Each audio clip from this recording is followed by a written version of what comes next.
El mundo no siempre perteneció a los gigantes que caminaban sobre la tierra.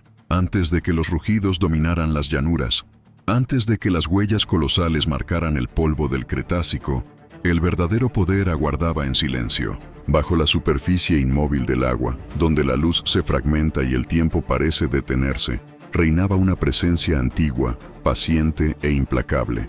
El planeta, hace aproximadamente 112 millones de años, era otro. La África Cretácica no era un desierto, era un continente vivo, húmedo, atravesado por sistemas fluviales tan vastos que hoy resultarían inimaginables.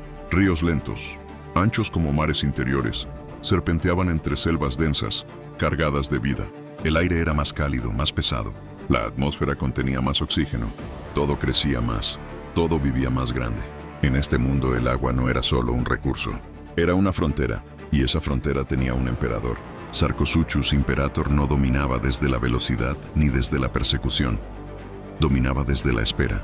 Su cuerpo, oculto bajo la superficie turbia, se confundía con troncos caídos y sombras profundas. Solo los ojos, posicionados en lo alto del cráneo, emergían levemente, observando sin ser vistos.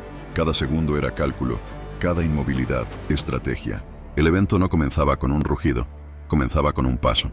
Un dinosaurio herbívoro se acercaba al río. El calor del mediodía apretaba. La vegetación crujía bajo su peso. Necesitaba agua. No sabía que ese acto cotidiano, repetido miles de veces por generaciones, estaba a punto de convertirse en una sentencia. En los primeros segundos nada parecía diferente. El agua se ondulaba suavemente alrededor de sus patas. Pequeños peces huían. Insectos tumbaban sobre la superficie. Pero bajo esa calma, una masa de más de 10 toneladas se tensaba. Músculos diseñados por millones de años de evolución se contraían en silencio absoluto. El ataque ocurría en una fracción de segundo. El agua explotaba hacia arriba. Mandíbulas del tamaño de una puerta se cerraban con una fuerza que ningún animal terrestre podía igualar. El impacto no era solo físico, era final. En cuestión de segundos el río reclamaba otra vida. Sarcosuchus no necesitaba cazar constantemente. Su tamaño colosal le permitía dominar el ecosistema entero. Donde él habitaba, otros depredadores desaparecían o se adaptaban. Los ríos dejaban de ser simples corredores de vida. Se convertían en territorios de muerte selectiva. Minutos después del ataque, el agua volvía a calmarse. No quedaban restos visibles. El emperador descendía nuevamente al fondo, arrastrando su presa hacia la oscuridad. El ciclo se completaba. El equilibrio del ecosistema se mantenía, no por armonía, sino por dominación absoluta. Así comenzaba la era del mayor depredador fluvial que haya existido jamás. No como una explosión repentina, sino como una presencia constante, ineludible, silenciosa. El mundo de la superficie jamás volvería a cruzar un río sin temor.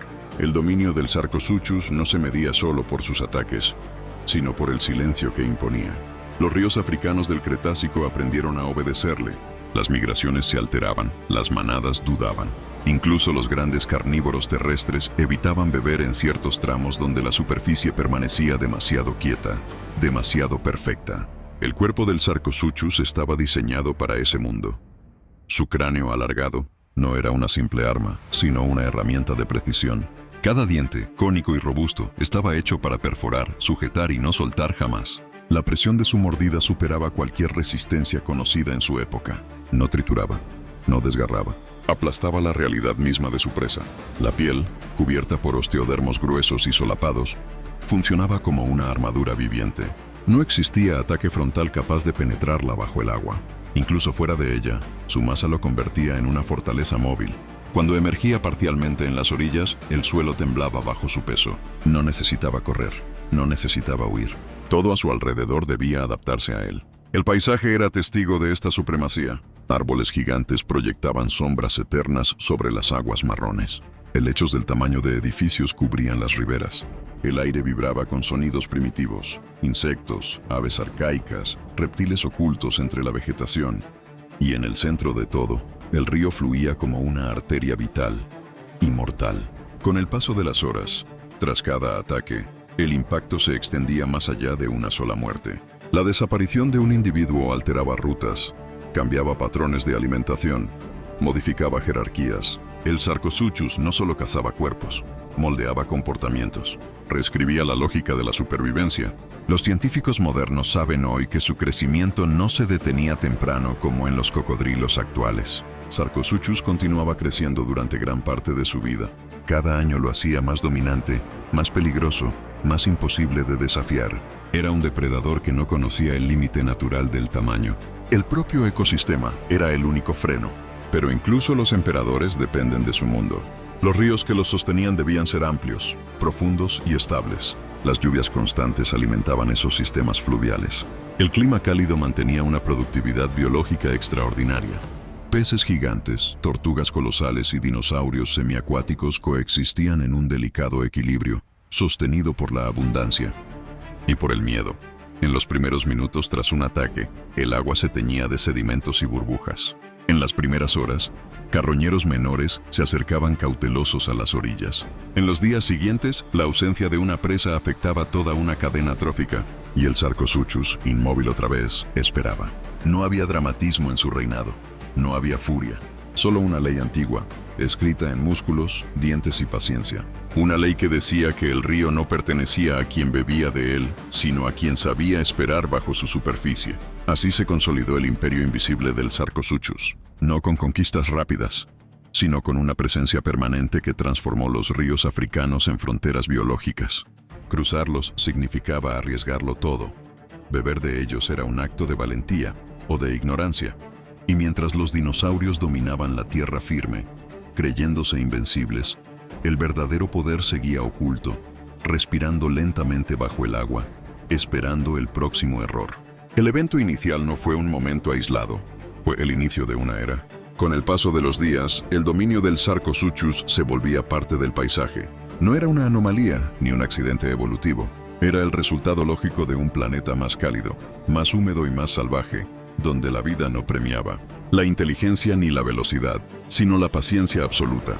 Los ríos africanos se transformaron en líneas de separación entre la vida y la muerte. Las orillas se convirtieron en zonas de tensión permanente. Cada sonido del agua, cada vibración mínima, activaba respuestas instintivas en las criaturas que dependían de ella. El miedo no paralizaba, refinaba. Solo sobrevivían aquellos capaces de interpretar el silencio. Sarcosuchus no necesitaba mostrar su poder constantemente. Su sola existencia alteraba el equilibrio. En tramos enteros de los ríos, la biodiversidad cambiaba. Algunas especies prosperaban bajo su sombra, alimentándose de restos. Otras desaparecían lentamente, incapaces de adaptarse a un depredador que no cometía errores. El mundo antes de su reinado había sido distinto. Los cruces fluviales eran más frecuentes, las migraciones más directas, la abundancia menos peligrosa. Pero con la consolidación del imperio del Sarcosuchus, el agua dejó de ser un refugio. Se convirtió en una prueba. Los científicos modernos comprenden hoy que este tipo de superdepredador no destruye un ecosistema, lo redefine. Al imponer límites extremos, obliga a la vida a especializarse, a adaptarse, a evolucionar. El Sarcosuchus no fue un monstruo fuera de control, fue un regulador biológico llevado al extremo máximo que el planeta podía sostener. Y sin embargo, incluso los imperios más sólidos dependen de la estabilidad del mundo que los rodea. Cambios mínimos en el clima, en el caudal de los ríos, en la vegetación de las riberas, podían alterar ese equilibrio invisible. Lo que parecía eterno estaba en realidad sostenido por condiciones muy precisas, condiciones que no durarían para siempre. El contexto estaba completo, el escenario estaba establecido. El emperador reinaba sin oposición. Pero pronto, ese dominio silencioso comenzaría a desencadenar consecuencias que irían más allá de una sola presa, más allá de un solo río. Cuando los dinosaurios cruzaban el agua, no solo arriesgaban sus vidas, alteraban el frágil balance de un mundo entero. Así termina el contexto, y así comienza el colapso. El colapso no comenzó con un estruendo, comenzó con una repetición. Cada nuevo cruce de río reforzaba una verdad invisible. El equilibrio estaba siendo empujado hacia su límite. En las primeras horas posteriores a los ataques recurrentes del Sarcosuchus, los ecosistemas no reaccionaban con caos inmediato, sino con ajustes sutiles, casi imperceptibles. Pero en la naturaleza, lo sutil suele ser el preludio de lo irreversible. Los grandes herbívoros comenzaron a modificar sus rutas. Lo que antes era un trayecto directo se convertía en una desviación larga y peligrosa. Algunos evitaban el agua durante días, debilitándose lentamente. Otros se arriesgaban, impulsados por la necesidad biológica, y no regresaban.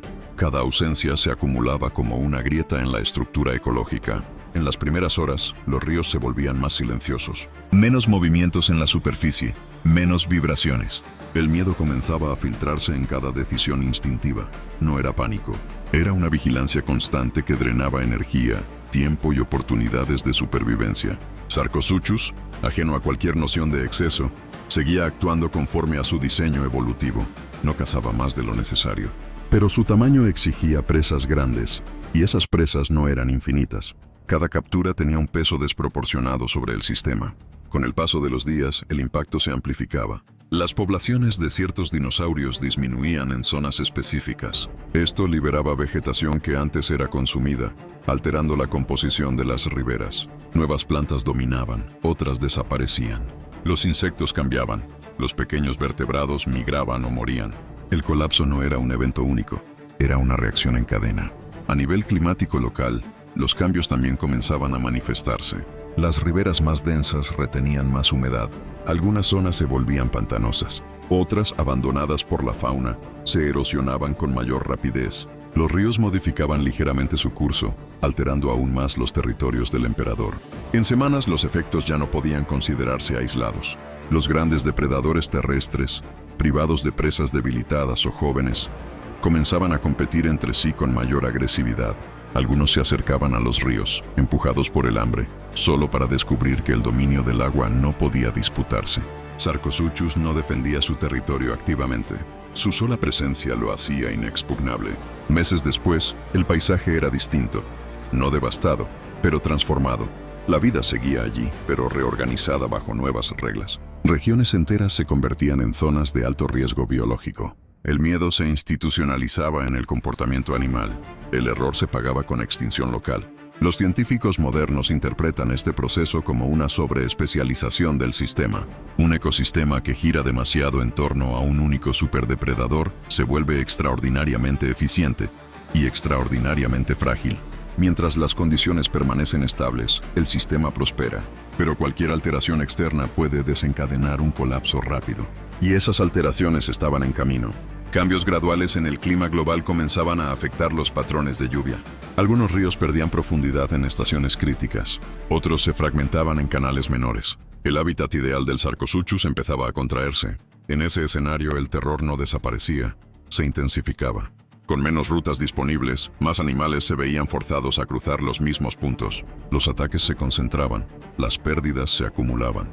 El equilibrio, antes sostenido por la abundancia, ahora pendía de la precisión.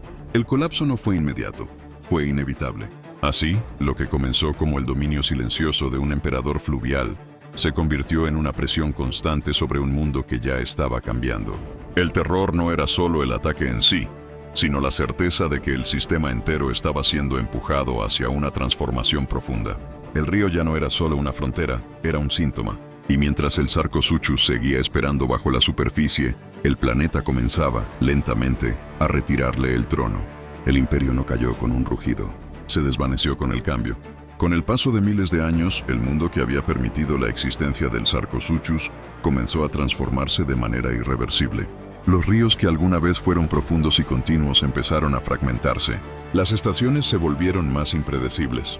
Las lluvias ya no garantizaban la estabilidad necesaria para sostener a un depredador de proporciones colosales. El Sarcosuchus no desapareció de un día para otro. Su declive fue silencioso, casi invisible, como lo había sido su reinado. A medida que los hábitats se reducían, los individuos más grandes encontraban cada vez menos espacio para crecer, menos presas capaces de sostener su tamaño, menos margen para el error. El ecosistema que antes giraba en torno a su presencia comenzó a reorganizarse sin él. Hoy, la ciencia reconstruye ese mundo perdido a partir de fragmentos. Fósiles de cráneos gigantescos, vértebras masivas, dientes del tamaño de la mano de un adulto. Cada hallazgo confirma que Sarcosuchus no fue un mito exagerado, sino una realidad biológica extrema. Un animal que alcanzó dimensiones que hoy parecen imposibles para un depredador semiacuático. Los análisis de crecimiento revelan que su desarrollo no seguía los límites conocidos en los cocodrilos modernos. Su metabolismo, su entorno y la abundancia del Cretácico permitieron una expansión corporal continua. Era la prueba de que, bajo las condiciones adecuadas, la vida puede empujar sus propios límites hasta extremos inimaginables. Pero esas condiciones no son eternas. El legado del Sarcosuchus no es solo su tamaño, ni su ferocidad. Es la lección que deja grabada en la historia del planeta. Los superdepredadores no existen aislados. Son reflejos directos de la estabilidad, la productividad y el equilibrio de su mundo. Cuando el entorno cambia, incluso los emperadores caen. El colapso de su dominio permitió que otros sistemas emergieran. Nuevas especies ocuparon los ríos. Los cruces volvieron a ser posibles. El miedo dejó de ser una constante absoluta y regresó a su forma natural. Una advertencia, no una sentencia. África siguió cambiando. Los continentes se desplazaron. Los climas se enfriaron. Los gigantes desaparecieron uno a uno. Y el nombre Sarcosuchus quedó enterrado bajo millones de años de sedimentos, esperando ser descubierto por una especie que aún no existía. Nosotros. Cuando la humanidad desentierra sus restos, no solo recupera un fósil, recupera un mensaje, un recordatorio de que la supremacía absoluta depende siempre de un equilibrio frágil, de que la grandeza sin adaptación está condenada al olvido, de que la naturaleza no premia al más fuerte sino al más compatible con el cambio. El Sarcosuchus fue el emperador de los ríos porque el mundo lo permitió, y dejó de serlo cuando el mundo decidió avanzar. El agua sigue fluyendo, los ríos siguen cruzando continentes, pero ya no esconden emperadores. Sin embargo, cada corriente lleva consigo la memoria de un tiempo en el que beber agua era un acto de valentía, y en el que el silencio bajo la superficie significaba muerte o supervivencia. El Sarcosuchus no fue solo un depredador, fue una era, y como todas las eras terminó. La pregunta que queda no es cómo desapareció, sino qué imperios actuales dependen, sin saberlo, de un equilibrio igual de frágil. Porque la historia de la Tierra demuestra una verdad inmutable. El mundo siempre sobrevive. Los emperadores no.